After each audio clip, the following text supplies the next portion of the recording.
We got another mega fight also early in the year in the MMA world. Conor McGregor's back. He's going to be fighting Dustin Poirier on Fight Island. I actually wanted to start first with the location of this, with the fact that it is in Abu Dhabi. Producer Taylor, mentioned sort of in the notes here before we started, why not, why is Dana White doing it here as opposed to, going to Texas or Florida where we're starting to see crowds back in there?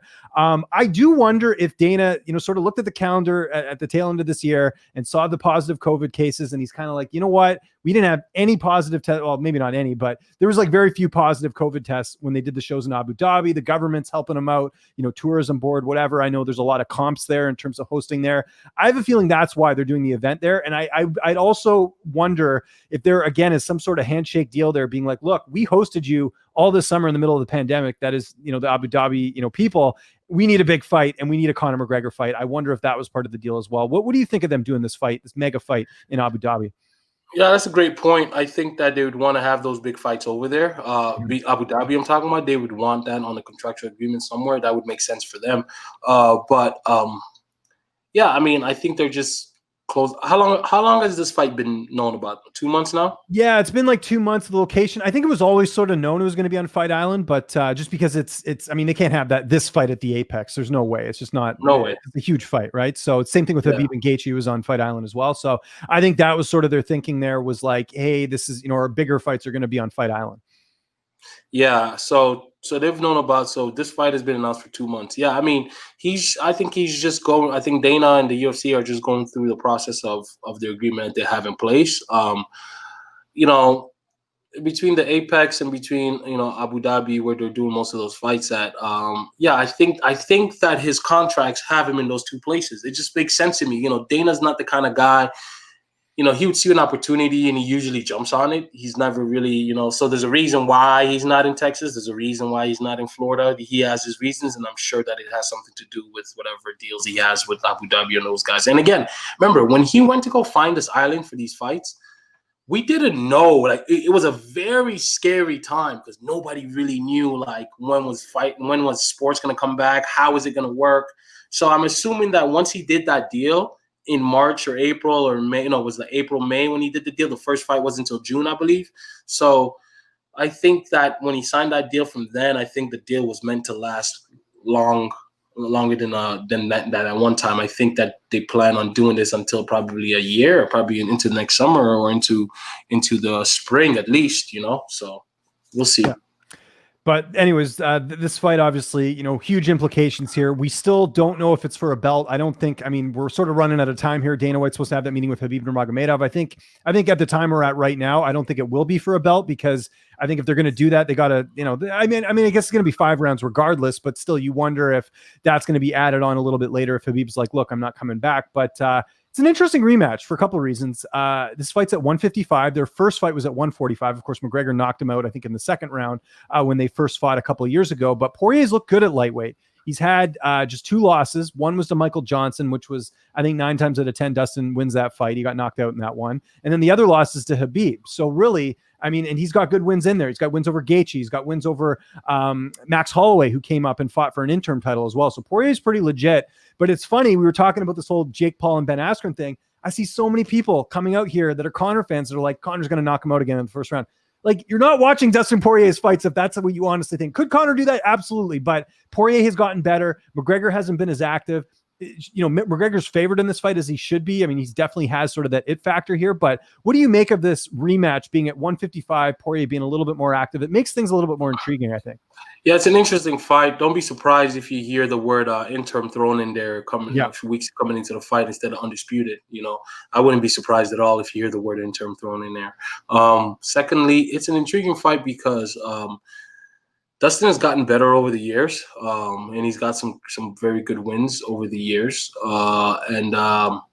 And Conor has actually slowed down over the years. So I think that it was one of those where one guy was here and the other guy was there, and I think that we're right about here.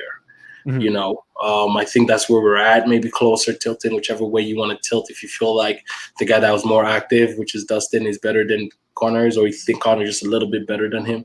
But I think that the scale has definitely tilted, and that this fight is almost a full circle for both guys. It's funny because they kind of needed each other in order to get some type of a credible win at this particular point to kind of, change the dynamics at that weight. They both need these wins. Both of them, they need it bad, because where does Dustin go? Conor knows where he could go, Conor knows he can pick up the phone, and we could get, things popping over there on that side, or, but this is what he needs to do at 155, and it makes sense for him to try to become a world champion again. So interesting fight. I don't know yet. I think we should for our predictions between me and you. Oh yeah. Wait a little bit. I got to dig into this one a little bit more too, because there's a lot at play here in terms of both fighters. I mean, again, McGregor is, he has that it factor. He does things that you just don't see from every fighter. But conversely, he barely fought. Dustin Poirier's looked great, overall since moving back up. And you know what? Credit to Poirier. A lot of people gave him crap when there was, he was supposed to fight Tony Ferguson, right? And then there was all these money issues, and people's like, who's negotiating his contract or whatever. And Ferguson ended up having to fight Charles Oliveira, and Poirier ended up getting the McGregor fight. So in the end, Poirier probably did make more money just by holding out and kind of knowing his value. So I think that's sort of an underrated angle in this, is that Poirier's getting the McGregor fight in the main event. I mean, it doesn't get much bigger than that, right? Yeah. I mean, he's always wanted to put himself. He's always butted himself in the big boy talks. He's always viewed himself as the upper echelon of fighters. You'd always see him pop up on Twitter, say this and say that, or probably say this, and I'm talking about from a status standpoint, and from these are the big dogs that sell the pay-per-view. You're right here, bro. You're not here with the rest of these guys. But he's always, so this is his opportunity to go right here and be one of the guys that sell pay-per-views, because he's not one of the guys that sell pay-per-views. Let's just be honest about it. And Nate was going to give him his opportunity to climb up in those things. And so here's another opportunity for him to do that. So we'll see what he does with it. One more thing we got to point out on this card. It was announced this week. It's not 100% confirmed, but it looks like Michael Chandler will finally make his UFC debut against Dan Hooker. I like this fight. I think it's a good test for Chandler to make his foray into the UFC. I do wonder if Justin Gaethje was an option, just because he just lost the title. I don't know if he wants to come back or not, but with how much they valued Chandler, this was supposed to be the backup for Gaethje and Khabib. I am a little bit surprised that he's fighting Hooker, who you'd think Gaethje's a bit ahead of him. I figured they might have done that instead. But either way, I'm not complaining about the matchup. It's a good fight, and it's much needed, because I'm looking at this pay-per-view right now, Kev, and outside of this fight, you've got Jessica Ai and Joanne Calder, you've got Shane Burgos and Hakeem Dawodu, and you've got Marina Rodriguez and Amanda Ribas. That's not going to cut it for a pay-per-view. I know it's McGregor, but this is supposed to be your big card, your big pay-per-view to kick off 2021. You need some more firepower. I definitely think Hooker and Chandler helps, but I even think they need to add one more fight on here as well, just to really kind of get people interested. Yeah, I mean, that card is, you know what I'm saying? So, yeah, they got to add a couple on there. But, again, you got, the UFC wants to humble Conor a little bit, but then you let him carry the load like that. How do you expect him not to? There's no humble. He's going to carry that card for you guys. You know what I mean? And he's going to do, and if that card does numbers, we know why it did numbers. It's because of one guy.